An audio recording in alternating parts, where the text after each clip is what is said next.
एक इसमें एक इम्पोर्टेंट क्वेश्चन है, फुट ऑफ द परपेंडिकुलर वाला जो क्वेश्चन है, ठीक है, उसको गौर कर लेते हैं। Question number 4। भाई वो प्लेन का है, वो लाइन का है, लाइन और प्लेन में है, तो लाइन वाले में अलग है फुट ऑफ द परपेंडिकुलर, ये प्लेन का कंसेप्ट है तो उसमें प्लेन के फॉर्मूलाज लिख रहे हैं। अच्छा जी, in the following cases, question number 4 important है, foot of the perpendicular. In the following cases find the coordinate of the foot of the perpendicular drawn from the origin. ठीक है, क्वेश्चन देखिए, find the coordinate, find the coordinate of the foot of the perpendicular drawn from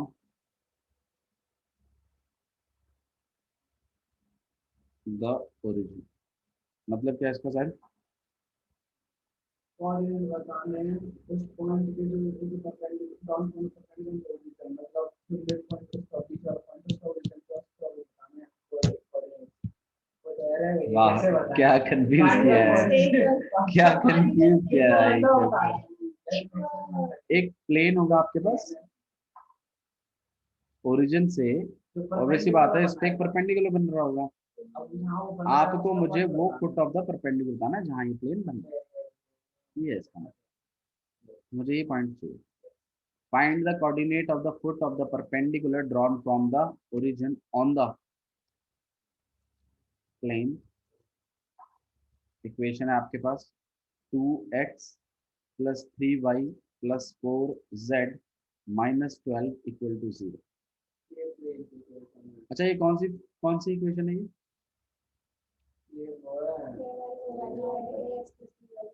ये ax वाली है equal to D वाली है, या फिर ये lx वाली है? हाँ जी, तो ऑब्वियसली हमारे पास ये वाली इक्वेशन है, तो कहीं ना कहीं हमें इस प्लेन अच्छा कैसे करेंगे, कुछ आइडिया दो पहले, तो आइडिया दो। इक्वेशन ऑफ प्लेन आपको पता है, चलिए। और जो एक पॉइंट होगा इसको सेट करना है, पॉइंट निकालना, तो हमें क्या करना है, एक पॉइंट हमें ये दे रखा है, उसको आर्बिट्री पॉइंट मान लेंगे, जो हमें ये वाला जो पॉइंट है ये आर्बिट्री पॉइंट मानेंगे आप। अच्छा, प्लेन का आर्बिट्री पॉइंट कैसे निकालते हैं? लाइन पे तो आता है मैं आर्बिट्री पॉइंट निकालना, कार्टेशियन फॉर्म लिखकर उसको लैम्बडा के इक्वल कर देते, प्लेन में कैसे निकालते हैं?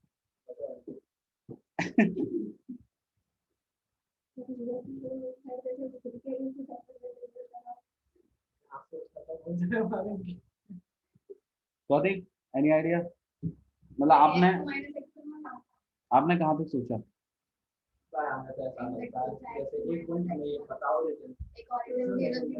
ठीक है, हाँ जी, इस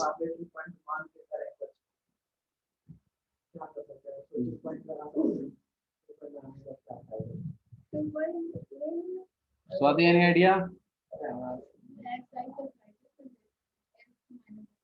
नहीं भैया।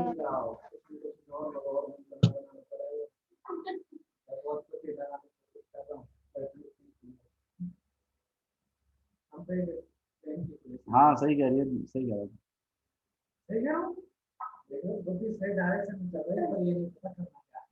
भाई। देखो सुनो, ये पॉइंट आपके पास है नहीं, राइट? अच्छा जी, मैं इसको एक काम करता हूँ, मैं इसको ए बी और सी मान लेता हूँ, ठीक है? अरे सही है ना? कुछ ऐसा तो ना करना या फिर परपेंडिकुलर बने वो, ये दोनों नई दूसरी लाइन में बनाएंगे, मैं ऐसा करूंगा कि ये तुम्हें प्लेन पता है ना, मैं इसको 2x plus 3y plus 4z equal to 12 बना दूंगा, और मुझे पता है कि इसकी जनरल इक्वेशन जो होगी वो कैसी होगी आपके पास, ax plus by plus cz equal to capital D, right? अच्छा जी, और अगर हम देखें तो हमारे पास a की वैल्यू आ गई, b की वैल्यू कितनी है? और सी की वैल्यू कितनी है? अरे ठीक है, यहाँ तक ठीक है। अच्छा, ये वैल्यू मिलने से पता क्या चलता है? उस प्लेन का, उस प्लेन उस प्लेन के नॉर्मल का डायरेक्शन रेशियो। तो मुझे कहीं ना कहीं इस प्लेन के नॉर्मल वेक्टर का डायरेक्शन रेशियो मिल गया। तो मतलब अगर मैं चाहूँ तो ये वेक्टर भी बना सकता हूँ। हाँ,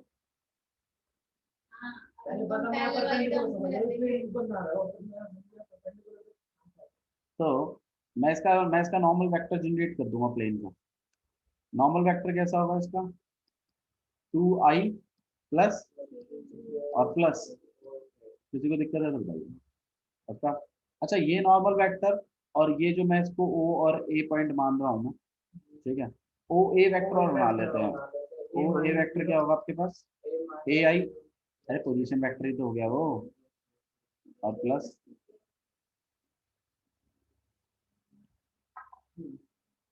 ठीक है। अब क्या करेंगे साहिल, कुछ आइडिया? हाँ, अब ओ ए वेक्टर और एन वेक्टर दोनों आपस में कैसे हैं? पैरेलल हैं। तो अगर ये पैरेलल हैं तो इसका मतलब इनके रेशियोज इक्वल होंगे। सही है ना? तो आप इस बात को लिख सकते हो कि a अपॉन में 2 इक्वल टू b अपॉन में 3 इक्वल टू c अपॉन में 4। रीजन आप लिख सकते हो कि ओ ए वेक्टर पैरेलल है n वेक्टर के। क्यों? क्योंकि दोनों ही वेक्टर परपेंडिकुलर हैं प्लेन के, तो आपस में कैसे होंगे वो? पैरेलल होंगे। तो अच्छा, ये किसी कांस्टेंट की है, मैं इसके इसमें से k मानूं लैम्बडा मानूं, आप बताइए। लैम्बडा, लैम्बडा साउंड्स गुड, क्योंकि आर्बिट्री पॉइंट तो निकालना पड़ेगा। तो मैं क्या करूंगा, ये सभी लैम्बडा के इक्वल है, तो मैं एक काम करता हूँ, ए अपॉन में 2 इक्वल टू में लैम्बडा, तो ए इक्वल टू में, और बी अपॉन में 3 इक्वल टू में लैम्बडा, तो बी इक्वल टू में, और सी अपॉन में 4 इक्वल टू में लैम्बडा, तो सी इक्वल टू में। मुझे बताओ, ये ए बी सी यही वाले पॉइंट है ना? तो कितने हैं ये? 2 लैम्बडा, 3 लैम्बडा और 4 लैम्बडा, सही है। अब ये पॉइंट कहीं ना कहीं इस प्लेन की इक्वेशन को क्या करेंगे? सेटिस्फाई करेंगे। तो मैं इन प्लेनों की इक्वेशन को इस जनरल जो आपकी मेन इक्वेशन है इसमें डाल दूंगा। अच्छा, लैम्बडा लैम्बडा देखिए, लैम्बडा की वैल्यू निकाल दूंगा। लैम्बडा की वैल्यू निकलते ही मैं इन पॉइंटों में भी डाल दूंगा। फुट ऑफ द परपेंडिकुलर,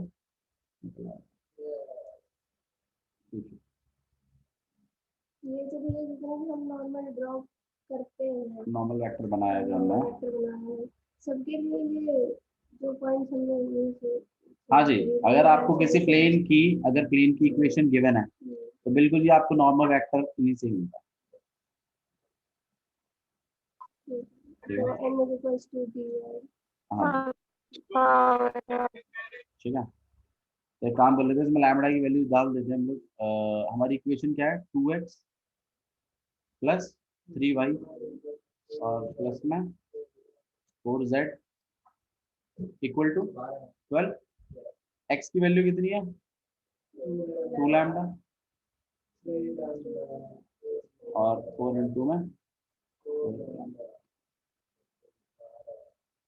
कितना हो जाएगा यहाँ पे? 4 lambda, 9 lambda, 16 lambda equal to में 12, 29। अरे बाप रे, 12 लैम्बडा काफी वियर्ड आया, बट ठीक है। वैल्यू प्लेस कर रहे हैं, ए की वैल्यू कितनी आ जाएगी? तो 24 अपॉन में 29। बी की वैल्यू कितनी आ जाएगी?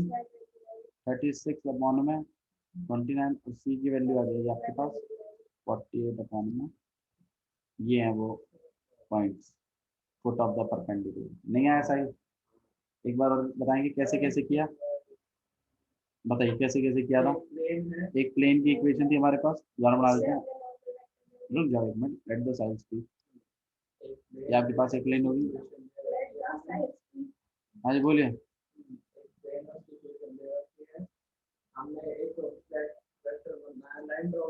हमने सबसे पहले इसका नॉर्मल वेक्टर पाया।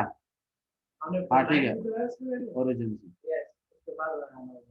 तो इसके जो डायरेक्शन रेशियो है उसके डायरेक्शन रेशियो होता है नॉर्मल वेक्टर, जो 2 3 4 कंपेयर करने के बाद देखो, सबसे पहले आप इसमें पॉइंट सेट करवाएंगे। ऐसे बोलेंगे। पॉइंट लेट कर लेंगे। यहाँ पे 0,0,0, फिर हम ये ओ ए वेक्टर बना लेंगे। ऐसे ही सोचना है अपना, फिर हम ओ ए वेक्टर बना लेंगे। फिर हम क्या बना लेंगे, इस प्लेन का नॉर्मल वेक्टर भी बना देंगे। ये बात आपको समझनी है कि अगर एक प्लेन की इक्वेशन गिवन है तो आप उसका नॉर्मल वेक्टर निकाल सकते हैं, और ये नॉर्मल वेक्टर और ये जो ओरिजिन वाला जो वेक्टर है ये आपस में कैसे होंगे, पैरेलल।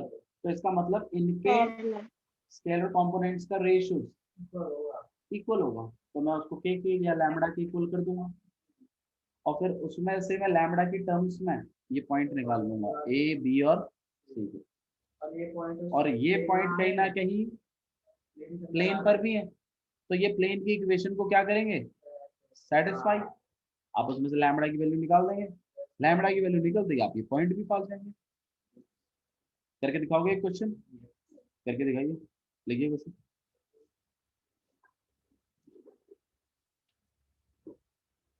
ठीक है, इस बार आपका जो प्लेन है वो है x plus y plus z equal to 1।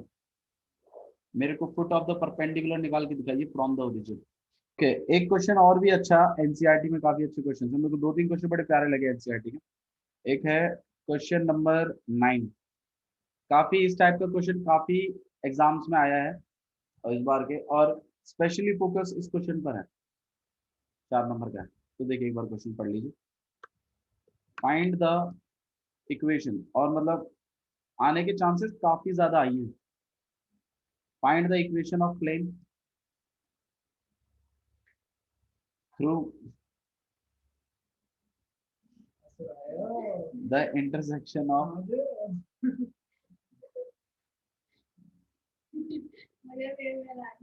through the intersection of the planes,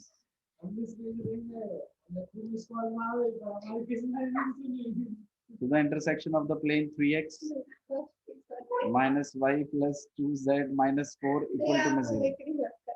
don't know. Next है आपके पास x plus y plus z minus 2 equal to में 0। And the point 2,2,1। पढ़िए इसको, क्या लिखा हुआ। ये भैया ये जो इंटरसेक्शन मतलब क्या है क्वेश्चन का, साहिल जी बताइए। जो इन दोनों अच्छा, प्लेन की इक्वेशन बनाने के लिए क्या क्या चीज चाहिए भाई, या तो उस पर एक पॉइंट दिखा दो और उसका नॉर्मल वेक्टर निकाल लो, ठीक है। और या तो आपको उसी प्लेन पर कितने पॉइंट मिल जाए, 2 3 3 पॉइंट मिल जाए तो भी निकल जाती है। मैंने बता रखी है सारी चीजें, ठीक है। डिस्टेंस फ्रॉम द ओरिजिन मिल जाए तो भी काम बन जाता हमारा।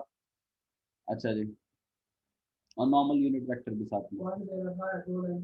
चलिए बताइए कैसे करेंगे। एक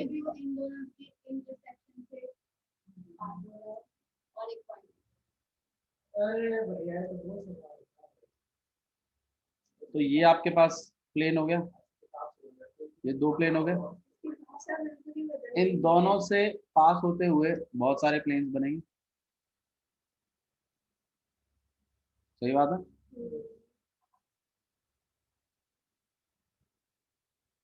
राइट, तो ओके, तो हमें एक ऐसा पॉइंट निकालना है जो कि इन सभी प्लेनों को मतलब हमें एक ऐसी इक्वेशन निकालनी है प्लेन की जो कि इन सभी प्लेनों को क्या कर जाए, सेटिस्फाई करे, और वो जनरल इक्वेशन होगी, ठीक है। तो हाँ, और हमें ये बहुत सारे प्लेन्स हैं जो 2 प्लेनों से पास होते हैं, ऐसे अनगिनत प्लेन होते हैं, लेकिन एक प्लेन ऐसा होगा इन अनगिनत प्लेनों में, इन अनगिनत प्लेन्स में, जो कि इस वाले पॉइंट से क्या कर रहा होगा, पास। तो मतलब मान लीजिए सेकंड वाला प्लेन है जो कि किससे पास कर रहा है, 2,2,1, ऐसा मैं मान रहा हूँ। तो मैं क्या कर रहा हूँ, मैं इन 2 प्लेनों से पास होने वाले प्लेनों की एक जनरल इक्वेशन बना लूंगा, बना लेंगे। वो जनरल इक्वेशन होगी, मतलब उसमें कांस्टेंट होगा एक, जो मतलब एक आर्बिट्री कांस्टेंट होगा जिसकी वैल्यू आपको निकालनी पड़ेगी, अच्छा, ये जितने भी प्लेन होंगे उसमें से एक प्लेन जरूर उसको सेटिस्फाई करेगा, सही है।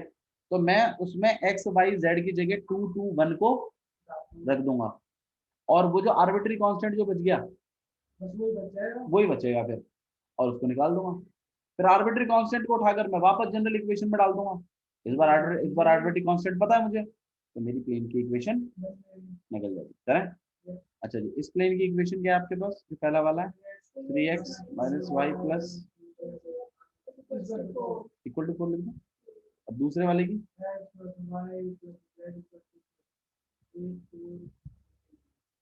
ठीक है, ये प्लेन 1 है और ये प्लेन सेकंड है। मुझे जनरल इक्वेशंस निकालनी है प्लेनों की। फॉर्मूला क्या था भाई, a1x, मैडम जी ये कार्टेशियन फॉर्म में है, a1x plus b1y plus lambda और प्लस c2 इक्वल टू में d1 प्लस लैम्डा, राइट। तो आइए वैल्यूज प्लेस कर रहे हैं यहाँ पर हम, 3x प्लस में सॉरी माइनस 1y और प्लस का 2z plus lambda 1x plus 1y और प्लस 1z इक्वल टू में d1 कितना है 4, और एक मिनट, d1 इधर लाके होता है मेरे ख्याल से, या उधर ही होता है, नहीं नहीं उधर ही होता है, उधर ही होता है, उधर ही होता है। 4 प्लस में 2 लैम्डा, ठीक है, ये जनरल इक्वेशन है। तो कहीं ना कहीं ये इक्वेशन इस वाले प्लेन की भी रही होगी, लेकिन क्या नहीं पता है इसमें, लैम्डा नहीं पता है। तो ये एक आर्बिट्री कांस्टेंट ही तो है जो सबको सबको डिनोट करवाने में मदद कर रहा है। तो ये वाला प्लेन की इक्वेशन कहीं ना कहीं इस वाले प्लेन की ये भी है। तो अगर ये वाकई में इसकी इक्वेशन है और ये पॉइंट वाकई में इस प्लेन पर है, तो मतलब इस इक्वेशन को भी ये क्या करेगा, तो मैं इस वाले प्लेन में डाल दूंगा। आ रहा है समझ में, पक्का। तो यहाँ पे 3 इंटू में 2, माइनस में 1 इंटू में 2 और प्लस 2 इंटू में 1, यहाँ लैम्डा 1 इंटू में 2 प्लस में 1 इंटू में 2 और प्लस में 1 इंटू में 1, 4 प्लस में 2 लैम्डा, ठीक है। वैल्यू देख लेते हैं, 3 2 6 माइनस 2 प्लस में 2 प्लस में लैम्डा, यहाँ पे 2 प्लस 2 प्लस 1, 4 प्लस में 2 लैम्डा, यहाँ से हट जाएगा 4 और 5 और प्लस में 6, यहाँ 4 प्लस में 2 लैम्डा, इसको इधर भेज देते हैं। 5 lambda minus 2 lambda, 4 minus 6 minus 2, यहाँ पे कितना जाएगा 3 लैम्डा, लैम्डा की वैल्यू कितनी गई, मैं कह रहा था ना लैम्डा मिल जाएगा आपको। अगर मैं इसको उठाकर इसी इक्वेशन में डाल दूं, तो मेरा वो जो लैम्डा वाला जो प्रॉब्लम दे रहा था वो तो रिजॉल्व हो गया। तो लैम्डा की वैल्यू निकलती ही आपके पास एक सिंपल प्लेन की इक्वेशन बन जाएगी। देखो मैं तुम्हें करके दिखाता हूँ। लैम्डा की वैल्यू अगर हम -2/3 चला दें, तो डिपेंडिंग अपॉन द लैम्डा आपको अलग अलग प्लेनों की इक्वेशन मिलेगी, लेकिन मेरे को तो इसमें उस प्लेन की इक्वेशन मिलेगी जिस पर 2 2 और 1 पॉइंट आ रहा है, क्योंकि उसी वैल्यूज को डाल के तो निकाला है, ठीक है। हाँ जी, सबका अपने अपने अलग लैम्डा होंगे, अपनी अलग अलग पॉइंट्स होंगे जिनसे वो पास कर रहा होगा प्लेन, तो उसके हिसाब से लैम्डा सबका अलग अलग आएगा। मेरे मेरे हिसाब से जो 2 2 1 वाला है उसके लिए -2/3 आ रहा है लैम्डा, तो वैल्यू हम प्लेस कर रहे हैं यहाँ पे 3x माइनस वाई प्लस में 2z, लैम्डा की वैल्यू कितनी होगी आपके पास -2/3,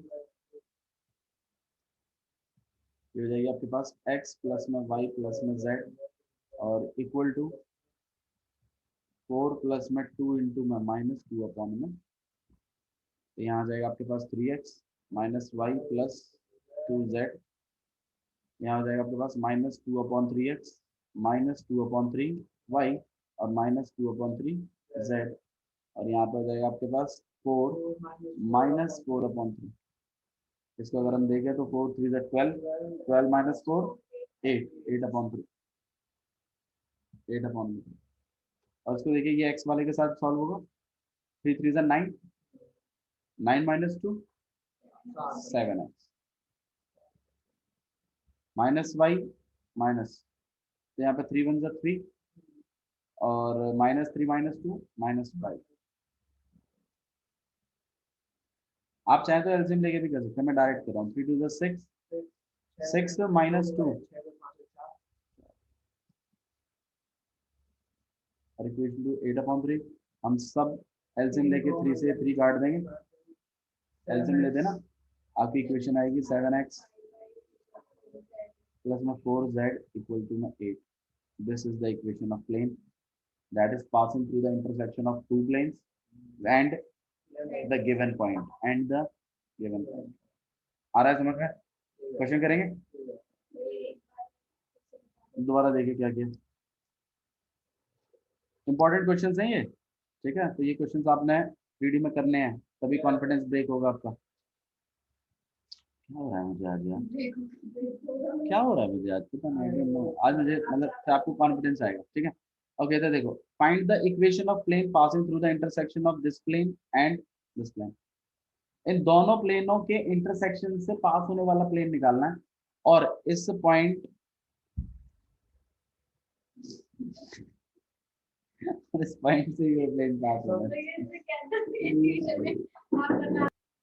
ओके, तो आपके पास 3x माइनस वाई प्लस में 2z माइनस 4, ये आपके पास एक इक्वेशन है प्लेन की, और ये वाला पॉइंट था जिसे पास करा था। तो मैंने एक प्लेन की इक्वेशन बना दी, एक दूसरी बना दी, फिर मैंने जनरल इक्वेशन बनाई है प्लेनों की, दोनों की मिक्सिंग करके। तो मेरे पास एक ऐसी इक्वेशन आई है जो इन सभी प्लेनों को क्या कर रही है, सेटिस्फाई कर रही है, ठीक है? तो मैंने इक्वेशन बना दी। अच्छा जी, लेकिन मुझे तो वो वाला प्लेन की इक्वेशन बनानी थी जो कि इस वाले पॉइंट से भी पास कर रहा हो, मतलब इंटरसेक्शन से ही पास कर रहा हो। तो इंटरसेक्शन से पास करने वाली तो जनरल इक्वेशन है, उसमें लैम्डा होगा, लेकिन पॉइंट से पास करने वाला एक ही प्लेन होगा जो इंटरसेक्शन से भी पास करेगा और पॉइंट से भी पास करेगा। तो मैंने दोनों प्लेनों के इंटरसेक्शन से पास होने वाली एक जनरल इक्वेशन बनाई है प्लेन, ठीक है? अच्छा जी, अब ये इक्वेशन सारे प्लेनों के लिए है, तो अगर ये सारों के लिए है तो ये उस वाले प्लेन के लिए भी होगी जो कि 2,2,1 से क्या कर रहा होगा, पास कर रहा होगा। तो अगर ये उसके लिए है तो इसका मतलब अगर मैं इसमें वो पॉइंट डालूं XYZ की जगह तो वो सेटिस्फाई कर जाएगा। तो भाई मैंने क्या किया, मैंने XYZ की जगह वो दौड़ा दिया, और मेरी इक्वेशन में बस क्या बच गया, लैम्डा। मैंने लैम्डा कैलकुलेट कर दिया, लैम्डा की वैल्यू निकलते ही मैंने इस वैल्यू को उठाकर मेरी जनरल इक्वेशन में फिर वापस डाल दिया। लैम्डा एक कांस्टेंट है जो कि आपके depending upon the condition very करता रहता है, ठीक है? फिर मैंने लैम्डा की वैल्यू को वापस मेरी जनरल इक्वेशन में डाल दिया, तो इस बार बदल गया, और क्या बच गया, खाली एक्स वाई जेड। तो एक्स एक्स वाले, वाई वाई वाले, जेड जेड वाले को जोड़ दिया, और बाकी डी बना के लास्ट में फेंक दिया। समझ में आया? हाँ जी, हमारी प्लेन की इक्वेशन ऐसी तो होती है, उसमें एक्स भी होता है, वाई भी होता है, और जेड भी होता है, और एक हाँ जी, हाँ जी। आया क्वेश्चन? अरे बोलो, एक और करेंगे, बोल। प्लेन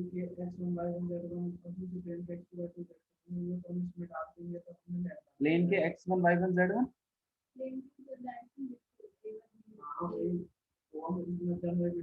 जनरल इक्वेशन में डालोगे तो जनरल वो पॉइंट डालना पड़ेगा जिससे वो प्लेन पास कर रहा है। हाँ, क्योंकि जनरल इक्वेशन में लैम्डा और एक्स वाई जेड सब चलता है, चार चीजें चलती हैं। तो प्लेन डाल दो, प्लेन की इक्वेशन अगर आप उसमें डाल देंगे, प्लेन कह रहा हूँ, पॉइंट की वैल्यूज अगर डाल देंगे एक्स वाई जेड की वैल्यू, तो आपको लैम्डा अकेला रह जाएगा, तो लैम्डा निकल जाएगा, और लैम्डा निकलते ही वापस जनरल इक्वेशन में डालना है आपने। रटना नहीं है, समझना है। मतलब ठीक है रट लो, लेकिन तरीके से रट लो कि क्यों कर रहे हो, सच बता। चलिए नेक्स्ट क्वेश्चन देखिए, इसी टाइप का है, सेम टाइप का इक्वेशन आप करेंगे, ठीक है? Find the equation of plane, अरे लिख लो, मैं लिखूं मतलब है, तुम मत लिख लो।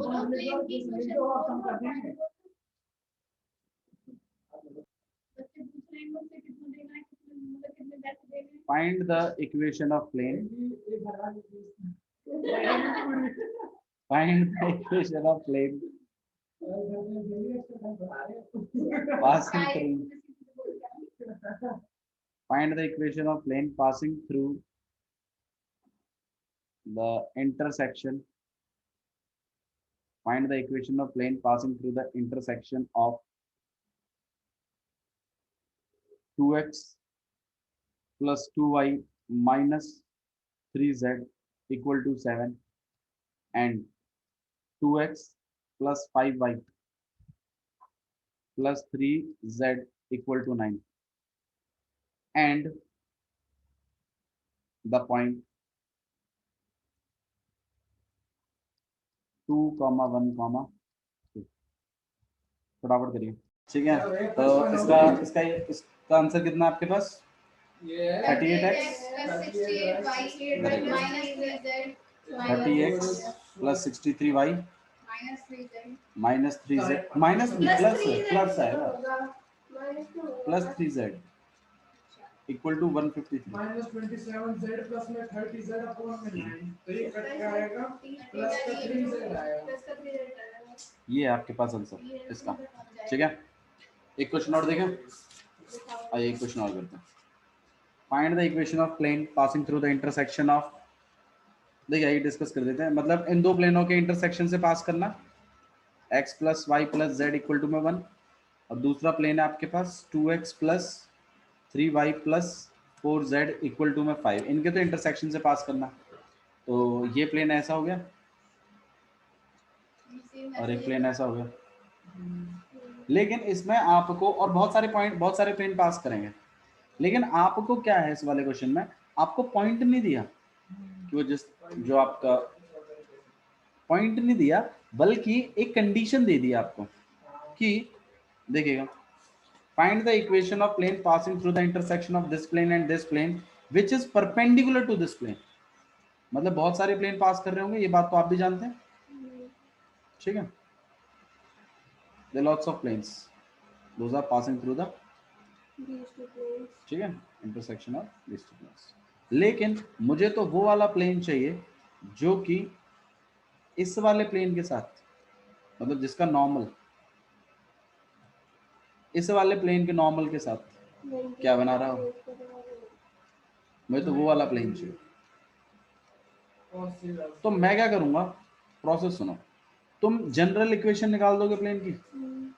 भैया अगर जनरल इक्वेशन है प्लेन की, मतलब उसमें लैम्डा है, तो मुझे एक बात बताओ, वो प्लेन की इक्वेशन ही तो है, तो मतलब उसके डायरेक्शन, उसके नॉर्मल का डायरेक्शन वेक्टर भी निकल सकता है।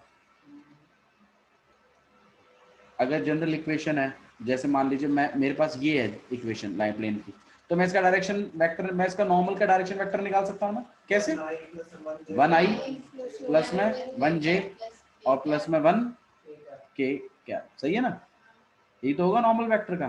तो इसी तरीके से अगर लैम्बडा की टर्म्स में निकल रहा है, तो लैम्बडा की टर्म्स में निकल जाएगी डायरेक्शन नॉर्मल वेक्टर की, और क्या। लेकिन निकल सकती है कि नहीं निकल सकती? अगर प्लेन की इक्वेशन है तो निकल सकती है। ठीक है, मैं आपको दिखा दूंगा। चलिए आइए, पहले तो हम लोग वो नॉर्मल वेक्टर, पहले तो हम अपना वो जनरेट कर लेते हैं, जनरल वेक्टर। कितना हो जाएगा आपके पास? x plus y plus z, ठीक है, और plus lambda 2x plus 3y plus 4z equal to में 1 प्लस में 5 लैम्डा। सही है ना भाई? जनरल में तो लिखा है। अच्छा जी, जनरल में अभी भी प्रॉपर तरीके से हमने ऐसी वाली फॉर्म नहीं लेके आए, ax plus b y plus c z equal to d. ऐसी फॉर्म अगर आ जाए प्लेन की, तो हमें क्लियर कट आइडिया आ जाएगा कि क्या तो हमारा a है, क्या हमारा b है, क्या हमारा c है। अच्छा, तो दिक्कत क्या है? दिक्कत है कि दो जगह x चल रहा है, तो आप एक काम करो, लैम्डा को मल्टीप्लाई कर दो इसमें। तो x प्लस में y प्लस में z प्लस में 2 लैम्डा x प्लस में 3 लैम्डा y और प्लस में, अच्छा यार मैं z में लिखा, सॉरी, प्लस में 4 lambda z equal to 1 plus में 5 लैम्डा। अब इसमें और इसमें मैं x कॉमन निकाल सकता हूँ, तो क्या बच जाएगा? 1 प्लस में 2 लैम्डा ऐसे में ही मैं y और इसको भी कर तो 1 प्लस में 3 लैम्डा y के साथ और 1 प्लस में 4 लैम्डा z के साथ इक्वल टू में 1 प्लस में 5 लैम्डा। क्लियर है? आया समझ में? तो ये मेरा a, ये मेरा b और ये मेरा c। तो मतलब मैं इसका नॉर्मल वेक्टर निकाल सकता हूँ कि नहीं निकाल सकता? तो कितना आ जाएगा? 1 प्लस में 2 लैम्डा i, 1 प्लस में 3 लैम्डा j और प्लस में 1 प्लस में 4 लैम्डा। सही है? ठीक है। अच्छा जी, तो ये सारे प्लेनों की नॉर्मल वाला, नॉर्मल के लिए एक जनरल इक्वेशन बना दी है मैंने। तो ये कहीं ना कहीं इस वाले प्लेन के लिए भी तो सेटिस्फाई होगी। अच्छा, ये वाला प्लेन तो इस वाले प्लेन के साथ क्या बना रहा है? परपेंडिकुलर। तो इसका भी नॉर्मल जनरेट करो। कितना होगा? 2i प्लस में 3j और प्लस में 4k। सही है, मैं इसको n2 मान लूं। और ये दोनों वेक्टर आपस में डॉट करेंगे तो कितना बनाएंगे? 0, क्योंकि दोनों एक दूसरे के क्या हैं? तो मैं एक काम करता हूँ, मैं दोनों का डॉट करा देता हूँ। तो 2 1 प्लस में 2 लैम्डा और कितना है आपके पास? 3 4 है ना? ठीक है जी। तो प्लस में 3 1 प्लस में 3 लैम्डा और प्लस में 4 और 1 प्लस में 4 लैम्डा इक्वल टू 0। नहीं आ रहा? तो ठीक है, यहाँ पे कितना आ जाएगा आपके पास? अब इक्वेशन देखो आप, पूरी इक्वेशन में क्या नहीं पता? कैलकुलेट करके दो, फटाफट निकालो। ठीक है, तो अगर जब आप इसको सॉल्व करोगे तो आपके पास जो वैल्यू जाएगी लैम्डा की वो होगी कितनी? कितना क्या चेक कर लो एक बार साहिल। 9/29 चेक कर लेना एक बार। स्वाति कितना गया? अरे तो लैम्डा की वैल्यू आ गई। तो लैम्डा की वैल्यू निकालना तो उद्देश्य था खाली, बाकी तो हम इसको वापस उठा के किस में डाल देंगे? जनरल में। भाई पिछला वाला जो क्वेश्चन था वो पॉइंटों की मदद से लैम्डा निकाला था, यहाँ क्या है? परपेंडिकुलर दिया एक और वेक्टर के, तो उस वाली कंडीशन से लगा के निकाल दिया। तो क्या इसमें कोई बड़ी बात थोड़ी है? कॉन्सेप्ट तो वही है, लैम्डा निकालना है। ठीक है। अच्छा जी, मैं आपको कुछ क्वेश्चंस अपलोड करके दूंगा, ठीक है? वो क्वेश्चंस आपने करने। ओके, चलिए आज के लिए इतना ही बहुत है। That's all for today. Thank you.